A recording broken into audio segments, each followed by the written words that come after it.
Sir ଆପଣ ଯଦି 6 ବର୍ଷ କାଉଣ୍ଟ ହେଲା ଆପଣ କ'ଣ ଭାବୁଛନ୍ତି କେତେ ଦୂର ଆପଣଙ୍କର ସଫଳତା ହେଲା ଆପଣଙ୍କର ଦାବି ବିଷୟରେ କହିବେ ଟିକେ? ଶୁଣନ୍ତୁ, ଆମେ ଆମ ସଂଗଠନ ତରଫରୁ ଆମେ ବିଭିନ୍ନ ପର୍ଯ୍ୟାୟରେ ସରକାରଙ୍କ ସହିତ ଆଲୋଚନା କରୁଛୁ ଏବଂ ଦାବିପତ୍ର ମଧ୍ୟ ଦେଇଛୁ।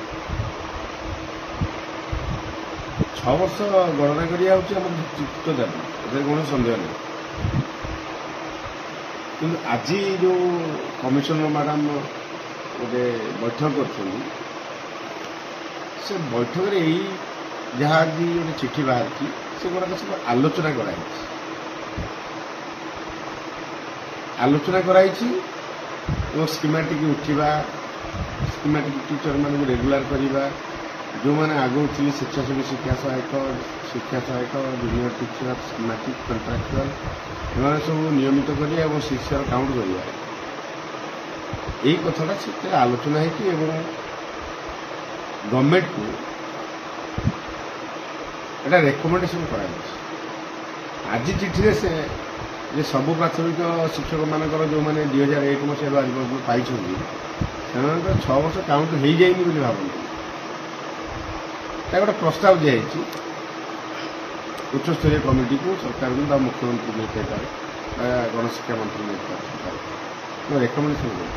ଯେତେବେଳେ ନୋଟିଫିକେସନ ବାହାରିବ ସେତେବେଳେ ଆମେ ତାକୁ ବିଶ୍ୱାସ ଦେବା। ତେଣୁ ଆମର ଏଇଟା ହେଉଛି ଦାବି ହେଉଛି ଯୁକ୍ତିଯୁକ୍ତ। ଆମେ ବିଭିନ୍ନ ପର୍ଯ୍ୟାୟରେ ଆନ୍ଦୋଳନ କରିଛୁ, ମିଳିତ ଆନ୍ଦୋଳନ କରିଛୁ, ଏକାକି ମଧ୍ୟ ଆମେ ଆନ୍ଦୋଳନ କରିଛୁ, ଆଲୋଚନା ମଧ୍ୟ କରିଛୁ ବିଭିନ୍ନ ପର୍ଯ୍ୟାୟରେ ସରକାରଙ୍କ ସହିତ। ଗଲା 13 ତାରିଖରେ, ଜୁଲାଇ 13 ତାରିଖରେ ମଧ୍ୟ ଆମେ ଆଲୋଚନା କରିଛୁ ସରକାରଙ୍କ ସହିତ। ଜୁନ୍ 13 ତାରିଖରେ ଆମେ ଆଲୋଚନା କରିଛୁ ଏବଂ ଏବେ ମଧ୍ୟ এই ଜୁଲାଇ ମାସରେ ମଧ୍ୟ ଆମେ ଆଲୋଚନା କରିଛୁ, ଦାବିପତ୍ର ମଧ୍ୟ ଦେଇଛୁ। ତେଣୁ ଆମର ଦାବି ଯୁକ୍ତିଯୁକ୍ତ, 6 ବର୍ଷ କାଉଣ୍ଟ ହେବାକୁ ମଧ୍ୟ ଯୁକ୍ତିଯୁକ୍ତ। କିନ୍ତୁ ଆଜି ବୈଠକରେ ଯାହା ବାହାରିଛି ଆମର 6 ବର୍ଷ ଗଣା ହେଇଯାଇଛି। ସେଇଟା ଆପଣ ଦେଖିଥିବେ ସୋସିଆଲ ମିଡ଼ିଆରେ ବହୁତ ଜୋର ମଧ୍ୟ ଟିଚର ମାନେ ଆଲୋଚନା କରୁଛନ୍ତି ଯେ ଆମର 6 ବର୍ଷ କାଉଣ୍ଟ ହେଇଗଲା, ସେ ବିଷୟରେ କ'ଣ କହିବେ? 6 ବର୍ଷ କାଉଣ୍ଟ ହେଇନାହିଁ, କାହିଁକିନା ସେଇଟା ହେଉଛି ଗୋଟେ ଆଲୋଚନା, ଯାହା କମିଶନର ମ୍ୟାଡ଼ାମ ଅନ୍ୟାନ୍ୟ ତାଙ୍କର ଯେଉଁ ଅଫିସିଆଲଙ୍କ ସହିତ ଆଲୋଚନା କରୁଛନ୍ତି ଏବଂ ଆଲୋଚନା ହେଲା ପରେ ଯାହା ଯାହା ଆଲୋଚନା ହେଇଛି ସେଇଟାକୁ ସେ ଲିଖିତ ଭାବରେ ପରିପ୍ରକାଶ କରୁଛନ୍ତି ଏବଂ ଏଇଟା ରେକମେଣ୍ଡେସନ କରୁଛନ୍ତି ଯେ ଏମାନଙ୍କର କରାଯାଉ ବୋଲି। ନିଶ୍ଚିତ ଆଶା ବିଶ୍ୱାସ ଅଛି ଏହା ଲାଗୁ ହେବ। ନିଶ୍ଚିତ ଭାବରେ ଆମେ ଆଶା କରିବୁ 6 ବର୍ଷ କାଉଣ୍ଟ କରିବା ପାଇଁ ଆମେ ନିଶ୍ଚିତ ଆଶା କରିବୁ, ମଧ୍ୟ ଦାବି ବି କରିବୁ, ଆଉ ନିଶ୍ଚିତ ହେବ ବୋଲି ଆମେ ଆଶା। ଆଉ ଗୋଟେ ବୃହତ୍ତର ଦାବି ଥିଲା ଯେଉଁଟା କହୁଛନ୍ତି ଆପଣ ଗ୍ରେଡ୍ ପେ, ସେ ବିଷୟରେ କ'ଣ ଆପଣ ଜାଣିଛନ୍ତି? ଆମେ ତ କମିଶନର ମ୍ୟାଡ଼ାମଙ୍କୁ କହିଥିଲୁ ଯେ ଗୋଟିଏ ବିଭାଗରେ, ଗଣଶିକ୍ଷା ବିଭାଗରେ ହାୟର ସେକେଣ୍ଡାରୀ ଲେବୁଲ 10 ଏବଂ ସେକେଣ୍ଡାରୀ ଲେବୁଲ 9 ଏବଂ ଏଲିମେଣ୍ଟାରୀ ଲେବୁଲ 6ରେ ରଖାହେଇଛି 7th ପେ କମିଶନ। ତେଣୁ ଆମର ଯୁକ୍ତିଯୁକ୍ତ ହେଉଛି ଯେ ଆମେ ଗୋଟିଏ ଡିପାର୍ଟମେଣ୍ଟରେ, ସ୍କୁଲ ଆଣ୍ଡ ମାସ୍ ଏଜୁକେସନ ଡିପାର୍ଟମେଣ୍ଟରେ ହାୟର ସେକେଣ୍ଡାରୀ ଓ ଏଲିମେଣ୍ଟାରୀ, ତେଣୁ ଆମକୁ ଏଇଠି ରଖାଗଲାନି କାହିଁକି? ଯେତେବେଳେ 16 ମସିହାରେ pay commission, 7th pay commission ଲାଗିଲା, ତତ୍କାଳୀନ ଅବସ୍ଥାରେ ରହିଥିଲେ ଆମେ ଖୁସି ହେଇଥାଉ।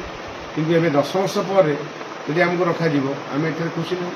ତେଣୁ ଆମେ ସେଣ୍ଟ୍ରାଲ ପେ ଯେଉଁଟାକି 4200 ଗ୍ରେଡ୍ ପେ, ଏହି ନିଶ୍ଚିନ୍ତ ଭାବରେ ଆମେ ଦାବି କରିବୁ, ହାସଲ କରିବା ମଧ୍ୟ ବହୁ ଚେଷ୍ଟା କରିବୁ। ନାଇଁ, ବର୍ତ୍ତମାନ ସବୁଠୁ ଚର୍ଚ୍ଚାରେ ଅଛି, ସବୁ ଛୋଟ ବଡ଼ ସଂଗଠନ ଚାହୁଁଛନ୍ତି ଆଗାମୀ ଦିନ ଆନ୍ଦୋଳନ। ଆପଣ TST ସଂଗଠନ କ'ଣ ଆନ୍ଦୋଳନ କରିବେ ବୋଲି ଆଶା ରଖିଛନ୍ତି? ନିଶ୍ଚିତ ଭାବରେ ଆମେ ଆନ୍ଦୋଳନ କରିବୁ, କିନ୍ତୁ ଆପଣ ଯଦି ଗୋଟେ ପ୍ରଶ୍ନ ଉଠେଇବେ ଯେ ମିଳିତ ଆନ୍ଦୋଳନ କରିବେ କି ନାହିଁ, ଆମେ ସବୁବେଳେ ମିଳିତ ଆନ୍ଦୋଳନ ପରେ ଥାଉ। କିନ୍ତୁ ମିଳିତ ଆନ୍ଦୋଳନ କରି ଆନ୍ଦୋଳନକୁ ଭଣ୍ଡୁର କରିବା ବା ସ୍ଥଗିତ କରିବା, ଶିକ୍ଷକ ଆନ୍ଦୋଳନକୁ ପଛରୁ ଛୁରିକାଘାତ ମାରିବା, ସେଭଳି ସଂଗଠନ ସହିତ ଆମେ ଯିବୁ ନାହିଁ। ଆମେ ଅକେଲାଚଳ ନୀତିରେ ମଧ୍ୟ ଏକାକି ଲଢ଼ିବୁ, ଆମ ଶକ୍ତି ସାମର୍ଥ୍ୟକୁ ଧରି।